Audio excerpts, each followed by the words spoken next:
기업의 재무 상태 가보겠습니다. 여기 일정 시점에 재무 상태를 나타내는 게 재무 상태표라고 그랬죠. 재무 상태가 뭐가 있나 봅시다, 이제.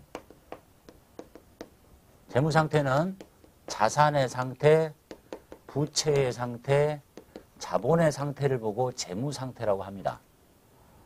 재무 상태란 기업의 자산, 부채, 자본의 상태를 말하는데, 자, 이 기업의 일정 시점에 재무 상태인데 어느 한순간 일정한 시점에 재무 상태를 나타내는 표, 이게 바로 재무제표라고 했습니다.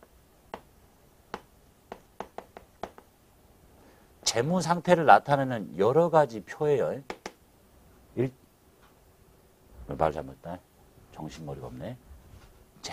재무제표가 아니라 재무상태표예요. 재무상태표. 그래서 이해관계자들한테 보고하는 일람표가 재무상태표다라고 되어 있네요. 자, 이 재무상태표는 예전에는 지금도 사용합니다. 대차대조표라고도 합니다. 재무상태표가 더 쭉 대차대조표라고 불러왔다가 이게 일정 시점에 재무상태를 나타내니까 그냥 재무상태표라고 하면 안 되냐? 바뀌었네요. 둘 다 같이 씁니다. 그래서 이거 일정 기간이라고 하면 안 된다고 그랬어요. 얼마를 갖고 있느냐를 물어보는 거야. 보고해야 돼. 그럼 언제부터 언제까지가 아니라 지금 당장. 그래서 재무상태표를 보면 이렇게 써 있습니다. 제 몇 기 12월 31일 현재라고 이렇게 써 있어요. 언제? 이 사람은 12월 말 법인인가 봐. 이렇게 또 개인인가 봐. 그러니까 어느 한순간에 재무상태를 나타내야 되니까 날짜가 어느 한순간이라고 써 있습니다. 자, 그 다음에 이제 일정 시점에 재무상태 받고 자산이 뭐고 부채가 뭐고 자본이 뭔지를 배우셔야 되니까 자산의 뜻이 있죠. 자산. 기업이 보유하고 있는 각종 재화와 채권을 자산이라고 한대요. 어려운 말이니까 쉽게 표현할게. 이것은 내 것이에요. 내 것. 내가 지금 가지고 있는 것 이렇게 보고 계시면 돼요. 내 것. 그 다음에 부채 갈게요. 정리하고 따로따로 볼게요. 부채는 많이 들어보셨죠? 이거는 부채는 빚이야. 예? 남의 것이야. 예? 나중에 갚아야 될 걸. 남의 것. 자, 그래서 자본이 있는데요. 자본은 자산에서 부채를 뺀 걸 보고 자본이라고 불러요. 이거 뭐겠어, 그럼? 내가 가지고 있는 것에서 남의 것을 빼요. 진짜 내 것이지. 이렇게. 단순하게 처음 하시니까 쉽게 설명하면 그렇다는 얘기입니다. 자산은 내 것, 부채는 빚인데 남의 것. 남의 것도 내가 갖고 있을 수 있는 내 것인 거야. 그 자본은 진짜 내 거야. 내가 가지고 있는 것에서 남의 것을 빼. 그럼 진짜 내 거지. 이렇게. 이게 전체의 뜻입니다. 그래서 이제 보세요. 이런 사람이 있다 칩시다. 내가 아파트를 한 채 갖고 있어요. 몇 동 어딘지 모르겠지만 이 아파트가 1억 5천이야. 1억 5천짜리 아파트를 갖고 있는데 이게 다 내 돈이었으면 좋겠는데 보통 다 자기 돈 갖고 못 사죠. 내 돈이 1억 있고 이 아파트 담보 잡혀갖고 은행에서 빌린 돈 차입금이라고 합니다. 이건 뭐 회계를 안 해도 들어보신 적 있겠죠. 5천만 원 이렇게 들여가지고 이 아파트를 내가 가지고 있어요. 근데 친구가 물어보는 거야. 너 일상에서는 자산, 부채, 자본 이렇게 안 쓰죠. 주로 비슷한 말은 재산이라는 말을 씁니다. 재산. 너 재산이 얼마 있니? 물어봤을 때 친구가. 재산? 내가 가진 건 딱 이거밖에 없다 칩시다. A라는 사람은 내 재산이 얼마냐고? 아파트가 1억 5천이잖아. 그럼 난 1억 5천이라고 해야지. 이렇게. 근데 B라는 사람은 너 재산이 얼마냐? 그랬더니 좀 순진해서 1억 5천이긴 한데 차입 대출이라고 하구나. 대출금이란 말하고 똑같은 거예요. 대출금이 있으니까 내 돈은 1억 아니야? 그래서 이 사람은 1억이라고 부르는 거야.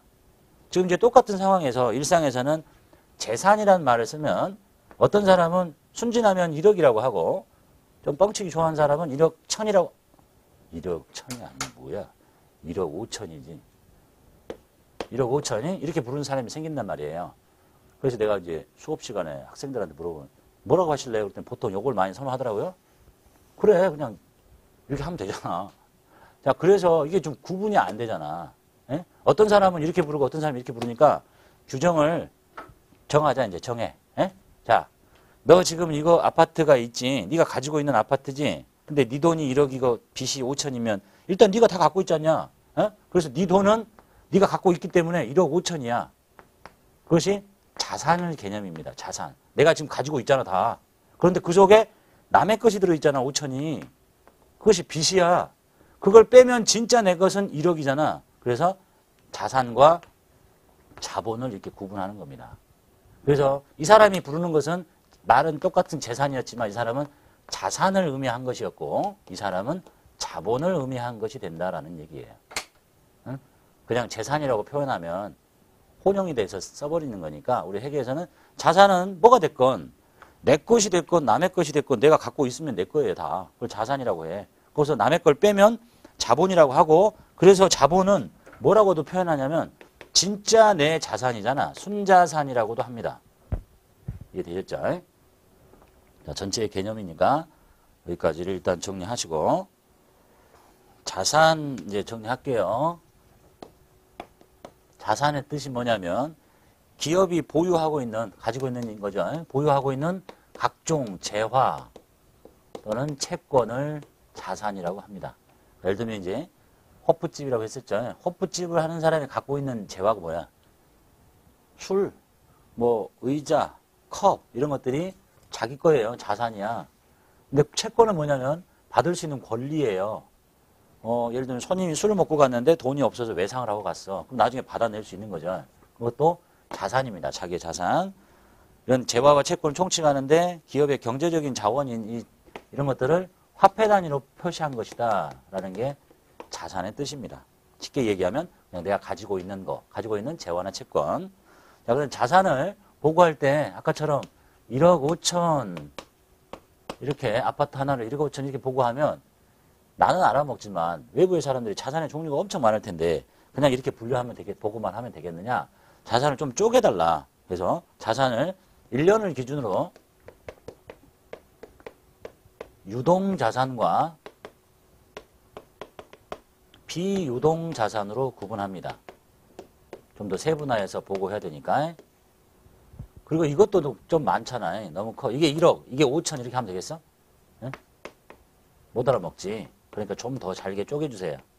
자, 유동자산은 당좌자산과 재고자산으로 구분해서 보고하시고 그 다음에 비유동자산은 투자자산, 그 다음에 유형자산, 그 다음에 무형자산, 그 다음에 나머지 갈 데가 없는 기타 비유동자산으로 이렇게 쪼개줍니다.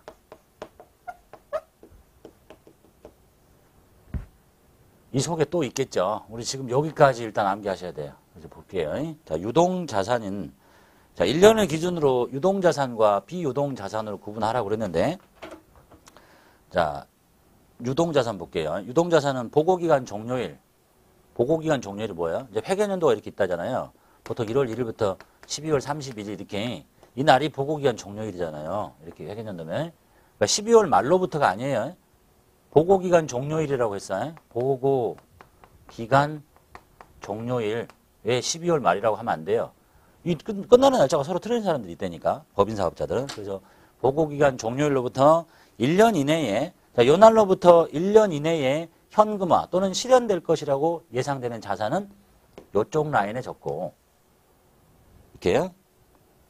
그 다음에 그러면 얘는 1년 이내에 실현이 안 되는 자산이냐? 뜻이 서로 달라요. 얘는 보고기간 종료로부터 1년 이내에 실현될 자산 그리고 얘는 1년 이후에 실현될 자산이 아니에요. 이거 속에서도 1년 안에 돈 되는 게 있어요. 근데 다 팔면. 근데 목적 자체가 1년 이상 장기간 여기는 투자 목적으로 갖고 있는 자산 여기는 영업활동에 쓰려고 갖고 있는 자산 얘도 영업활동에 쓰는데 얘는 형체가 있고 얘는 형체가 없는 자산 이렇게 구분하는 거예요. 이해되셨죠?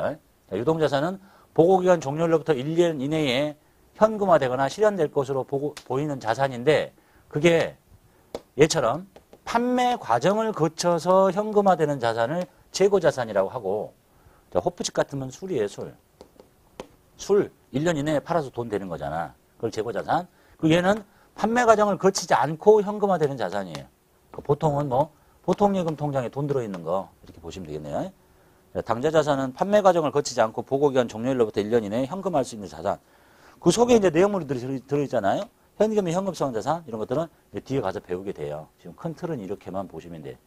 여기 뼈대 외우셔야 되니까 이렇게. 그 다음에 재고자산은 판매 과정을 거쳐서 1년 이내에 현금화할 수 있는 자산. 호프집 같으면 술 이렇게. 그 다음에 비유동자산은 얘가 1년 이내에 현금화, 얘는 1년 이후에가 아니에요. 보고기간 장기간 투자 수익을 얻을 목적이나 장기간 영업활동에 쓰려고 하는 거예요. 그러니까 길게. 그게 투자 목적으로 갖고 있으면 투자자산. 그러니까 예를 들면 호프집 사장이 돈이 많이 남아가지고 저기 옆에 상가를 하나 사나요. 쓰려고 사는 게 아니지. 쓰려고 사면 여기 들어오는 건데 그건 투자자산이라고 불러요. 장기적인 투자 수익을 얻을 목적으로 갖고 있는 자산. 그 다음에 유형자산은 장기간 영업활동에 쓰려고 갖고 있는데 형체가 있어요. 대표적인 게 비품 같은 거예요. 술 장사하면 의자 있어야 되고 탁자 있어야 되죠. 이걸 뭐 내다 팔려고 있는 자산도 아니죠. 이 의자도 당장 중고시장에 내다 팔면 돈이 돼요. 하지만 목적 자체가 영업활동에 장기간 쓰려고 사는 자산이 갖고 있는 자산이야. 얘는 형체가 없네요. 근데 예를 들면 뭐 프랜차이즈, 뭐 설빙을 하려든지 뭐 교촌치킨을 하려면 그냥 할 수 있는 게 아니죠. 돈 내고 해야 돼. 가맹점 돈. 예? 그런 형체가 없는 자산. 그 나머지 진짜 갈 데 없는 거. 예를 들면 이제 임차하고 집주인한테 보증금 내는 거. 보증금은 사업 그만할 때까지 계속 담궈놔야 되니 집주인한테. 그렇다고 그게 이자가 생기는 것도 아니야. 투자자산도 아니잖아. 그래서 자산을 보고할 때 이 틀 외우셔야 돼. 1년을 기준으로 유동과 비유동으로 구분하고 유동자산 중에 판매 과정을 거쳐서 현금할 수 있는 건 재고자산. 나머지 거는 당좌. 그 다음에 비유동자산은 1년 이상 장기간 영업활동에 쓰는 자산인데 형체가 있고 없고 얘는 투자 목적으로 갖고 있는 자산. 그리고 얘도 아니고 다 아닌 나머지 갈 데 없는 것들이 여기 이렇게 보고됩니다. 그래서 여기까지를 이제 외우셔야 돼. 쭉 하다 보면 이제 외울 거예요. 또 만나게 되니까. 그래서 이제 우리가 본론으로 들어가면 자, 여기에 있는 이제 내용물부터 하나씩 배우는 거예요. 현금이 뭐고 보통예금이 뭐고 이렇게 쭉 하다 보면 이제 다 외워지겠죠. 예? 그때까지 외우시면 돼요. 다음 페이지 볼게요. 이제 부채. 자산만 좀 복잡하고 부채는 별로 없어요. 부채는 뭐야? 남의 것이죠. 빚이야. 남한테 갚아야 될 거. 빚. 기업이 미래에 타인에게 지급해야 할 경제적 의무입니다. 즉 채무를 화폐 단위로 표시한 게 부채다. 경제적 의무. 미래에 갚아야 될 빚. 자, 부채도 5천 이렇게 보고 하면 종류가 많을 텐데 좀 썰렁하지 않냐. 좀 잘 쪼개봐라. 이것도 1년을 기준으로 유동부채와 비유동부채로 구분을 합니다. 유동부채는 1년 이내에 갚아야 할 빚. 비유동부채는 1년 이후에 갚아야 할 빚. 그것도 언제부터? 보고기간 종료일로부터예요. 12월 말 있는 회사라고 보면 요 날로부터 1년 이내에 갚아야 할 빚은 유동부채 쪽에 1년 이후에 갚아야 할 빚은 비유동부채 쪽에 적어달래요. 얘는 이게 다죠. 내용이 없네. 간단하죠? 요건 좀 많고 주로 계정값은 이쪽에 많이 있는 거 끝이야. 다음 마지막으로 자본 볼게요. 자본은 뭐예요? 진짜 내 것이라고 그랬잖아요. 순자산이라고 하기도 하고 순자산. 자산 총액에서 부채 총액을 뺀 게 자본입니다. 그리고 자본 등식이라고 써 있잖아요. 자본 등식은 자산에서 부채를 뺀 게 자본이다. 이게 자본 등식이에요. 당연하잖아. 1억 5천 빚을 5천 빼봐. 그럼 이게 1억이 내 거잖아. 자본, 순자산. 자본이란 기업이 소유하고 있는 자산 총액에서 남한테 갚아야 할 부채 총액을 뺀 잔액, 즉 순자산을 말하고 등식은 이렇게 생겨 있다. 돼 있네요. 자, 그리고 이제 자본의 분류가 있어요. 자본의 분류는 여러분 급수에서는 개인 사업자를 다루니까 이렇게까지 알 필요는 없는데 객관식이나 뭐 나중을 대비해서 개인 사업자는 자본의 구조가 딱 자본금만 있습니다. 이렇게. 그 끝이야. 개인사업자는 이게 내 돈이죠. 개인사업자는 네 돈이 어떻게 생겼는지 별로 궁금하지도 않아.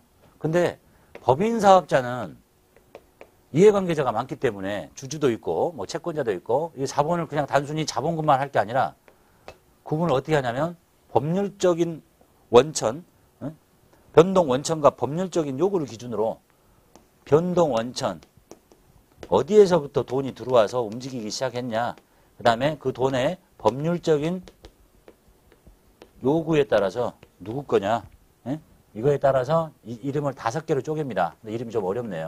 첫 번째가 자본금, 두 번째가 자본잉여금, 세 번째가 자본조정, 이렇게. 그 다음에 네 번째가 기타, 포괄, 손익, 누계액, 그 다음에 마지막이 이익, 잉여금. 이렇게 5가지로 쪼갭니다. 내 건 맞는데, 그래서 요 3개를 이렇게 묶어서 이거는 자본거래에서 발생한 거. 여기서 말하는 자본거래라는 얘기는 주주와의 거래입니다. 그 다음에 여기 나머지 여기 2개는 손익거래에서 발생한 거. 즉 영업활동에서 발생한 거. 이렇게 구분을 짓습니다. 그리고 여러분 급수에서는 지금 이 내용을 다 이해하시기 일단 이름도 기분 나쁘게 어렵죠. 어려운데 일단 이렇게 돼 있더라. 왜냐면 우리가 이제 프로그램에 들어가 보면 여기 지금 제가 말씀드린 이 뼈대 있죠. 유동자산, 비유동자산 중에 이런 이름들을 프로그램에서 바로 만난단 말이에요. 부채도 만나고 자본도 만나는데 이렇게 만날 거야. 그러니까 이제 거기 가서 낯설지 않도록 이름을 일단 봐두시는 거고 바로 윗급수에서 이제 이런 것들을 배우게 됩니다. 왜냐하면 이거는 법인 사업자만 이렇게 되는 거니까 법인만. 그래서 내용이 그렇다는 거 정도만 봐두시면 되겠습니다. 그 바로 윗급수에서 이제 공부하시면 될 거니까. 자, 재무상태표의 정의 이렇게 써 있네요. 재무상태표.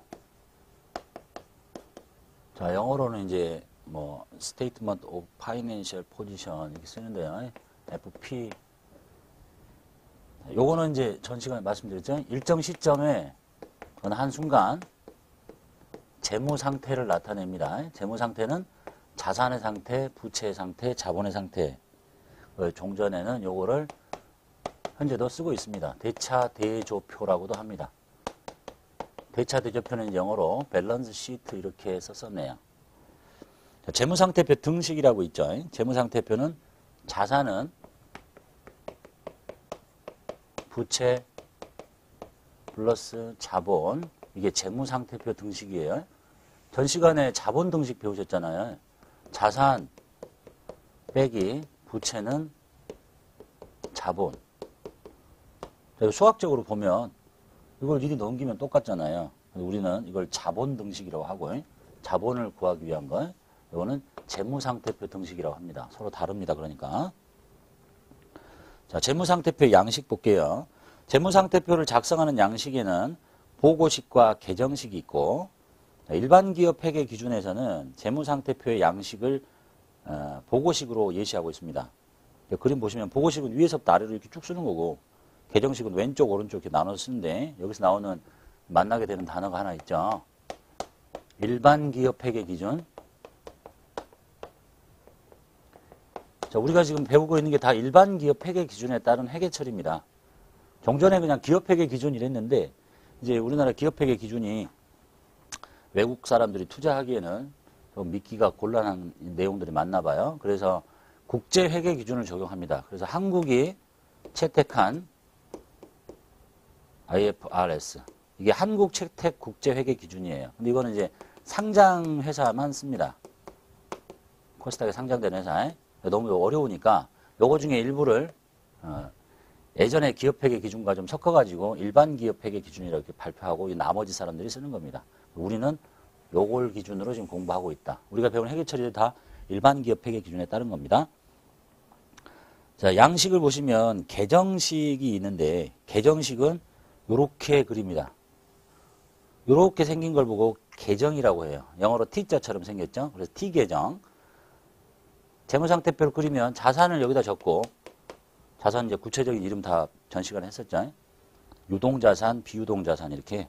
그 다음에 이쪽에다 부채를 적고 이쪽에다 자본을 적으래요. 그럼 이게 양쪽이 일치해야 되니까 이게 지금 재무상태표 등식하고 똑같은 거잖아요.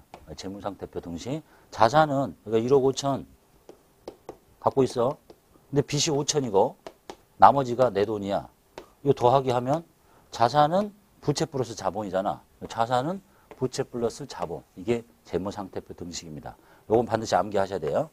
이거 외우기가 어렵진 않을 거고. 그리고 이제 재무상태표 잘 보세요. 재무상태표라고 딱 써있고 이름은 재무상태표. 그리고 이쪽에 회사 이름 주식회사 최대리 이렇게 써있고 그 다음에 몇 년, 제 몇 기, 뭐 1기, 2기, 2000 몇 년 12월 31일 현재라고 써있잖아요. 현재 어느 한순간이잖아. 일정 시점에 이렇게 놓고 이제 자산의 상태, 부채의 상태, 자본의 상태를 적는 거예요. 그리고 이제 여기가 원 단위를 얼마로 할 거냐. 화폐는 다 우리나라 돈이겠죠. 근데 원 단위로 하면 원 단위로 적는 거고 여기를 100만 원 단위로 하면 100만 원으로 적는 거고 삼성전자 같으면 뭐 자산이 몇 조가 될 텐데 조를 막 이렇게 조는 동그라미가 몇 개인지 모르겠지만 이렇게 길게 하는 건 좀 곤란하잖아요. 그래서 뭐 100만 원 단위로 이렇게 100만 원이면 한 10, 100 요 정도 잘라가지고 이렇게 보고할 수도 있다 이런 얘기입니다. 봐두시고 그 다음에 보고식은 이제 위에서 자산 다 기록하고 자산의 내용물 쭉 다 적고 부채의 내용물 쭉 적고 그 다음에 자본의 내용물 쭉 적고 이렇게 되는 게 보고식이에요. 자, 우리가 공부를 할 때는 이게 지면을 적게 차지하니까 이런 계정식을 많이 쓰고요. 실제 이제 우리가 소프트웨어를 동원해서 작업을 하면 이렇게 보고식으로 보고가 됩니다. 봐두시고 그 다음에 재무상태표의 목적과 작성 기준이라고 일반기업회계 기준 제2장에 나온 얘기입니다. 여기 기준에 제1장에 뭐 2장에 뭐 해서 한 20몇 장까지 있는데 여기에 있는 내용이 적혀 있는 거예요. 객관식을 대비해서 읽어봐야 되겠죠. 자, 재무상태표는 일정 시점 현재 기업이 보유하고 있는 경제적 자원인 자산과 경제적 의무인 부채 그리고 자본에 대한 정보를 제공하는 재무보고서 맞죠. 자, 정보 이용자들이 기업의 유동성을 판단하거나 기업의 유동성을 판단하는데 자, 유동성은 유동적이라는 게 잘 움직이는 거죠. 자산의 경우에는 유동성이라는 얘기는 현금으로 전환하는 속도가 빠르면 유동성이 높다는 거고 부채라면 이게 갚아야 될 기간이 빨라지면 유동성이 빠르다고 보는 거예요. 자, 이런 정보를 주고 그다음에 재무적 탄력성 이 회사의 재무 구조가 탄력적으로 움직일 수 있는가. 이 탄력성이 높다는 얘기는 이렇게 막 잘 튕긴다는 거잖아요. 유동성이 높으면 탄력성이 높다고 일반적으로 볼 수 있습니다. 그리고 수익성, 이 회사의 수익성이나 위험에 관한 정보를 얻을 수 있다. 자, 수익은 수익성이라고 하면 그냥 수익이니까 손익계산서에 가 있어야 되는 건 아니냐 이렇게 하는데 여러 가지 뭐 수익성 분석에 보면 그냥 들어만 보시면 돼요. 자기 자본율, 순이익률 뭐 이런 게 있습니다. 그러니까 자기 자본이 차지하는 비율 중에 순이익이 얼마냐 이런 거를 구할 때는 자기 자본은 여기 나오잖아 재무상태표에. 그래서 수익성에 대한 정보 또 위험은 뭐겠어요? 부채가 많으면 위험이 높을 거니까 뭐 그런 거. 유동 비율, 유동 부채 대비 유동 자산이 얼마냐 뭐 이렇게 그런 걸 볼 수도 있겠다라는 얘기입니다. 그래서 시험을 대비해서는 재무상태표는 자산 부채 자본의 상태고 기업의 유동성 그 다음에 재무적 탄력성, 그 다음에 수익성이나 위험이 평가하는데 유용한 정보를 주게 된다. 그게 뜻이고. 그 다음에 이제 재무상태표는 다음과 같이 구분하십시오라고 했습니다. 이거는 전 시간에 배웠던 얘기를 그대로 하고 있는 겁니다. 왜냐하면 우리가 기업회계, 일반 기업회계 기준에서 요구하는 대로 구분을 해서 보고했을 거니까 읽어볼게요. 자산은 유동자산, 비유동자산 기억나시죠? 유동자산은 판매 과정을 거치지 않고 현금화할 수 있는 당좌, 판매 과정을 거쳐서 1년 이내에 현금화 또는 실현될 수 있는 재고, 그 다음 나머지 1년 이상 장기간 투자 목적인 투자자산, 영업활동에 계속 쓸 유형자산, 형체가 없는 무형, 그 다음에 나머지 갈 데 없는 기타 비유동 구분하시고 부채는 유동부채와 비유동부채로 구분하시라고 그랬고 자본은 5가지, 개인사업자는 자본금만 그리고 이제 여기 일반기업회계 기준은 법인사업자를 다루고 있는 거니까 자본금, 자본잉여금, 자본조정, 기타 포괄손익 누계, 이익잉여금으로 구분합니다. 그 다음에 유동성 배열을 하십시오라고 되어 있죠. 구분 표시하시고 유동성이 빠른 것은 위쪽에 느린 것은 아래쪽에. 그러니까 자산은 손실 없이 현금화할 수 있는 정도가 빠르면 위쪽에, 부채는 1년 이내에 갚아야 될 것은 위쪽에, 나중에 갚을 건 밑에 쪽에. 이렇게 하는 게 유동성 비율이에요. 그래서 현금화, 이제 자산에 대한 얘기만 해볼게. 손실 없이 현금화할 수 있는 정도를 보면, 예를 들면 우리 회사에 보통 예금 통장에 돈이 있고 정기 적금에 돈이 있어요. 그렇죠. 누구를 더 먼저 적을 거냐? 자산과 부채만 유동성이 빠른 순서대로 적는 거예요. 자본은 법률적인 변동 원천, 법률적인 요구에 따라서 기록하는 거지 유동성이 빠르다고 빨리 적는 게 아니라고 말씀드렸습니다.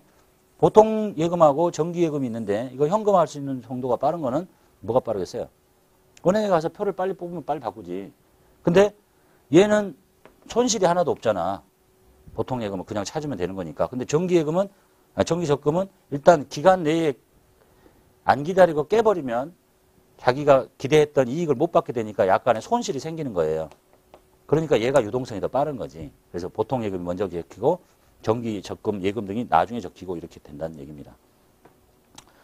그 다음에 유동성과 비유동성 구분하십시오. 자산은 1년을 기준으로 유동자산, 비유동자산 분류하시고 부채도 1년을 기준으로 유동부채, 비유동부채 한다고 이미 배웠습니다. 그 다음에 항목의 구분과 통합표시. 자산부채 자본 항목 중에서 중요하다면 재무상태표에 본문에 각각의 이름을 쓰시고 중요하다, 보통예금, 정기예금 이렇게 각각 쓰고 중요하지 않은 것들은 비슷한 것끼리 묶어서 그냥 통합해서 보고할 수도 있다 라고 되어 있고요. 그리고 자산과 부채는 총액으로 표시하십시오. 자산과 부채는 원칙적으로 상기하지 않습니다. 다만 다른 일반 기업회계 기준에서 만약에 요구하거나 허용하면 그때는 예외로 하겠습니다. 예를 들면 대여금이라는 얘기는 돈을 빌려준 돈이에요. 대여금이 있어요. 1,000원이. 이건 자산이에요. 그러니까 동일한 회사에 돈을 빌려온 것도 있어요. 이건 차입금이라고 합니다. 차입금이 400원 있어. 이건 부채야. 그럼 자산 다 보고하고 부채 다 보고해야지. 이거 싹 지우고 자산만 대여금으로 600원 있습니다. 이렇게 보고하지 말라는 얘기입니다. 총액으로 각각 보고하십시오. 그 다음에 나머지 읽어볼 필요 없는 겁니다. 이게 이제 객관식을 대비해서 일반 기업 회계 기준에서 말하는 재무 상태표의 목적과 작성 기준이었습니다.